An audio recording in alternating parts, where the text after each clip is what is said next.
Hello friends, it's Jim Freeman from the Puget Sound Seniors Club, and we're here today to talk about some fun stuff. We have an exciting younger guest who works with senior population and people in transition from their homes to some other place to live. So I'm going to introduce to you today Jillian Ambrose. Jillian is special because she's a daughter of somebody very special. We'll talk about that a little bit. But before we do that, I want to let her introduce herself to you. So Jillian. Hi, Jim. Welcome, and great to have you here. Thank you so much for having me. Yeah, I happen to know from talking to your mother that you work with senior populations quite a bit. I do. You're in the real estate business, but I want to take it a little further today. I want to get your impressions about working with seniors as a young person, and how, in your experience, maybe young people could do the same thing. Yeah, well, and I think that we need to. So we'll get to that. What I would say is that I've always been very close with my grandparents, and when I was growing up, I used to travel around senior communities with my choir group, and we would sing together, especially during holiday seasons. But I always felt very drawn to the senior sector because I had such a great relationship with my grandparents growing up. And when I joined into real estate, it really never crossed my mind. I just wanted to help anybody and everybody, and right. I didn't want to niche down because I thought that would kind of close off my buyer pool and my seller pool. But what I found is that I am loving my business, and I'm loving it in a way that it almost feels like it's the first time that I've truly been this passionate about it. So when I first started in real estate, my brother and I were really, really close partners, and we decided to do a flip together. And Whoa, what's a flip? So that is when you buy a distressed property, and then you sink all of your cash into it, hoping that you might recoup a little bit towards the end. So it is just bringing new life and new refurbishment, remodeling. remodeling a home that's been in bad condition, and bring it to new life. Yeah. Okay. And so my very first one, it was actually kind of a sad story where I bought a home that a woman had been living there by herself for a long time. And she had definitely started getting a little bit of cognitive decline, and her mobility was not as good as it used to be. And so she stopped going down into the basement, and she hadn't realized how much time had passed since the last time that she was down there. Well, she started getting sick in her home, and come to find out it was because of the basement. The basement, the water heater had exploded and filled up her basement. And when I say filled up her basement, I don't mean a little bit of water on the floor. I mean a swimming pool in your basement. They didn't have to dig. So not only was she facing cognitive decline, but she had some physical ailments due to the condition of her home. Yeah, yep. Okay. And so her home had really gotten away from her. And so we got a call from her son that lived in a different state that had come to check on grandma because he hadn't heard from mom in a little while. And he was just appalled at the state that his mother was living in, and he had no idea because he would talk to her on the phone, and he had no idea. So is this a common experience you find with senior clients, that there's some kind of a special event that happens? Or it is. Yeah, but we usually call it a catalyst event, and it usually is a fall or an illness. Or sometimes it's just as simple as mobility is getting a little bit harder to go up and down stairs or to keep up with the home. And that's what had happened here. So we helped her by buying that home so that she could make the move to go and live near her son and near her grandbabies, and her health turned around immediately from getting out of that home. Okay, so there's a positive result, but when you were buying the home, were you working with just the senior person, or was the whole family involved? It was really the whole family, because at that point, she really wasn't able to talk with me all that much. So her son was talking with us on her behalf. Okay, good. So in your interactions with seniors, how do you bridge the human element? How do you, as a young person, relate to that older person? Maybe you could tell us a story or two about people that you've worked with Yeah. where this emotional element came through. Well, it really does stem from the relationship that I had with my grandparents growing up. And most people in this field, you'll find that they have similar stories, is that it was a loved one. So when my grandfather started to decline, my family is an all hands on deck type of family. And so I got to step up and really help out in a huge way towards the end of his life. And I wouldn't trade that time for anything. Well, I have a feeling they didn't beat you into it, but that you volunteered for that. Yeah. You wanted to help. No, I did. Yeah. I did. Yeah. My grandfather, first of all, was one of the funniest people you could ever meet. And one of the Funnier than me? he Oh, was. sorry, yeah. I'm sorry. I'm partial. Donnie Yeah. Boy was my guy. He was so funny and so full of life all the time. Even towards the end, he was sharp as a tack. And so I did. I volunteered to step up, and I spent a lot of time with them. And I got to see my father and his sister stress about what to do as he's starting to age. How do we help him with his medical needs? How do we help my grandma with her medical needs while she is also trying to help take care of my grandfather? What do we do with the home? What do we do with this stuff? I got to see how it really felt like our family was on an island, even though we're all hands on deck and we're all working together. And even though I'm in this industry, it's very, very different when it is your own family member. Absolutely. So Yeah. that was my catalyst event, was seeing my father step up, and my mother happened to be going through it at the same time. On her side, she was having to be the go-to kid for her family, so I got to see what it looked like for all around me, and I was just helping out where I could. And once my grandfather passed, what I found out is that I would not trade that time for anything. And the more that I talked about it in social settings, the more people were surprised. And that is what surprised me, because coming from such a close family, I truly believe that it's time for us to step up. My grandparents and my parents took care of me, raised me, and built me into who I am today.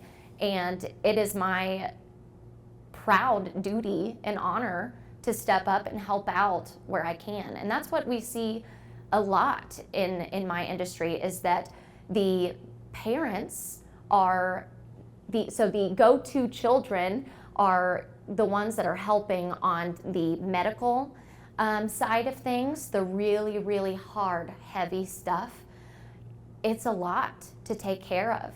And so what I'm trying to show by doing it is that it's time for my generation, the grandbabies, to step up and help out where can be, whether that be just going and spending time with our loved ones, or whether it be tackling the home or tackling the stuff. Okay, well, let's talk a little bit more about the change in the relationship with your grandfather. Mm-hmm. So, we all kind of cruise along, and we have these relationships, and we're in families all of our life, and we move through phases.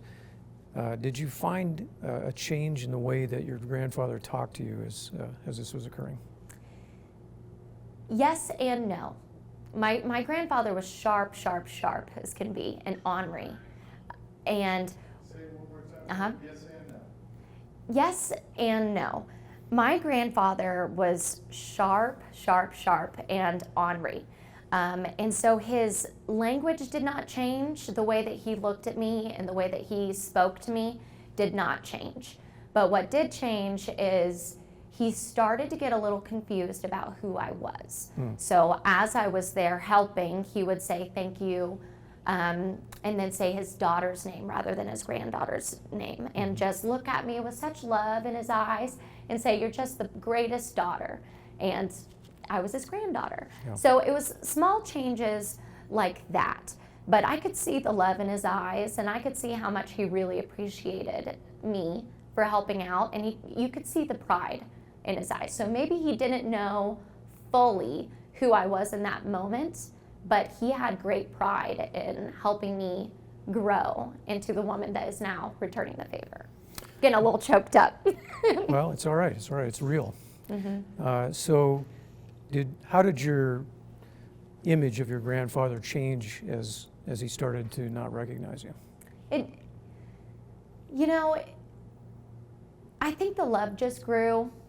I really do, because I had to step up in a different way, and it really is different when the granddaughter gets to become the caregiver. I just got so much closer to him towards the end, because I was returning the favor, and that was an honor. It was a total honor. And then we had then I had a completely different experience with my grandmother, his wife. She wanted to stay in that home so bad, she really did, because as he was starting to get a little confused towards the end, they made what we call a death pact. And they said that, Dolores, when I'm gone, this home is yours, and you just stay here, and this is where you can live out the rest of your life. And it meant a lot to her that he was looking out for her future, but there was some confusion there.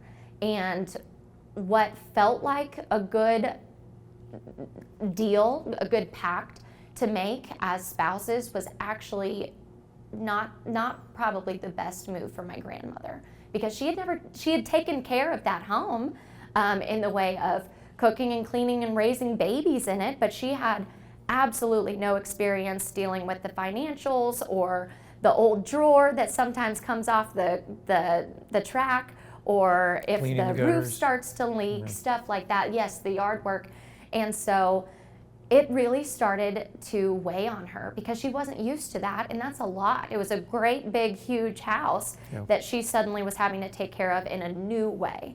And so we started talking to her a little bit about all these amazing senior communities that are here in our town, and she just thought that we were just going to drop her off and kick her in the door of a home and never come and see her again, and that she would be locked up in this place, and that's just not what it was at all. So then I got to take my grandma around to communities and show her what senior living looks like these days and how vibrant it can be. And I am very proud to say that she now lives 4 minutes away from my house, when it was 32 minutes before. She now lives 4 minutes from me and is in this beautiful, beautiful community. And I decided to just pop in on her the other day, and I went up and I started knocking on her door, and she didn't answer, which is super strange. She wasn't answering her cell phone and wasn't answering her door. And finally she called me back. I was just getting ready to go down and see if anyone had seen my granny. And she called me back and she said, "I'm sorry, I was getting my nails done." And so I walked down to the spa in the senior community, and I'm like, "Oh, well, tell me about your nails. What color did you go with?" And she was like, "Oh, I went with this soft pink." And I said, "Oh, well, they look really nice. That's a pretty color on you," not knowing that I was right over her shoulder watching her get her nails done. And so these communities can be really, really wonderful. But that was one thing that I wish my grandparents had not discussed towards the end. I wish they hadn't have made that pact, because that home did start to weigh on her. And after moving her into the senior community, she's got a vibrant new chapter ahead of her, and she's making friends left and right, and she loves it. Right. Well, I imagine this gave you an opportunity to see your grandmother in a different light. Did you understand her a little bit better from the human being that she was as she was young like you, where she moved through this middle period of life into the other part of life, and you got to see her for that, as opposed to somebody that took care of you or was around when you needed them. Yeah. Well, and I got to see how new chapters don't necessarily stay on that chapter. Sometimes we go back and forth. And so when she was still in her home, sometimes she would be very, very sharp, and I think it really directly correlated with how often we could get her out of that house, because the longer that she reclused herself away, the worse her cognitive decline did seem. So once we moved her to a place where she's getting a little bit more human interaction, and she is she feels like she's missing out if she's not going to the gym class that's offered there, or the sip and paint class that they do once a week, or the movie night that they do every single night. She felt like she was wasting the opportunity to make new friends and take advantage of all the things that this community had to offer. So I've really seen her take, it seems like, several years worth of steps back in a good way. It really seems like she is just healthy and vibrant again. And looking forward to the future. Yeah. Yeah. Yeah, she's and, excited. and making new friends and having interactions. Yeah. Well, that sounds pretty positive. And she was fortunate, I think, to have you and your mother and your father to be there for her and to talk through this process. Yeah. So, what would you say? I mean, a lot of people don't have that. You know, Yeah. that's just a fact. But how can younger people, even if they're not related to older people, how can they interact, and not as an obligation, but as something that brings a resource to them too? Yeah. Well, I am seeing more and more people my age ask questions about how can we help, or one of my good friends is a teacher. She's been a teacher for years and years and years, and she's decided that she wants to make a switch, but she still has that nurturing heart, and she still wants to help people and do good. And I told her that, let me introduce you to some people. Let me take you around a couple communities and see if you like it there and if you might want to work there. And she loved it immediately, and she's switching over. So I think that we're about to see a large shift in my generation stepping up, because first of all, we are going to be the ones most directly impacted by what we're calling the silver tsunami. And as we have this massive shift of homes and wealth within the US, we're naturally going to see it reflected in the younger generation. So I'm a millennial, and we're the ones that are going to be purchasing those homes and fixing up so that we can start our families there. So I think we're about to see a lot more people my age step up and help out where needed, because we're the ones that are going to be directly impacted by it, and we can choose to let that impact mean a good thing. Do you think people of your generation would welcome seniors taking the first step? Yeah. By coming and trying to interact more with you and understand you a little bit better? Maybe they don't now. But what's the final thing that you want to say about how millennial generation people can interact with older people? Well, I'd like to end it with, it's our time. It's our time to step up and give back to our elders, make sure that we can help take care of them, and that we're prepared for what this massive shift is going to do in our housing market and in our society. Because the silver tsunami is coming. It's real. It is. Yeah. And it doesn't have to be scary. I know tsunami is kind of a scary word, but it doesn't have to be scary. It can be just like how I kind of got my start wanting to remodel homes and make things beautiful. I've always been kind of an artist spirit. It's the same opportunity there. Sure. Where we can step up and we can see what our ancestors have done for us and the steps that they have taken to build our society, and what can we do to step up and Well, pursue that. maybe there's a way that we could build a bridge between the younger generation, the millennial generation, and the older, and older people can figure out ways to help you. All right, well, thank you very much, Jillian, for coming, and thank you for being vulnerable and telling some personal stories about your family. Of course. Thank you for having me, Jim. Really appreciate it. All right, folks, well, you've just heard really a wonderful story about success with a couple in transition. Luckily, they had a loving, large family to help them. Maybe you do, maybe you don't, but if you have a question about it, or there's something you want to talk about, or if you want to tell us your story, just give a call to me, Jim Freeman. My number is 360-865-0507. No obligation. And if you want to use the internet, you can check on the link below this video, and put in your information, and we'll get back to you as soon as we can. But I appreciate you being here with us today. I appreciate that you're members of the Puget Sound Seniors Club. Thank you.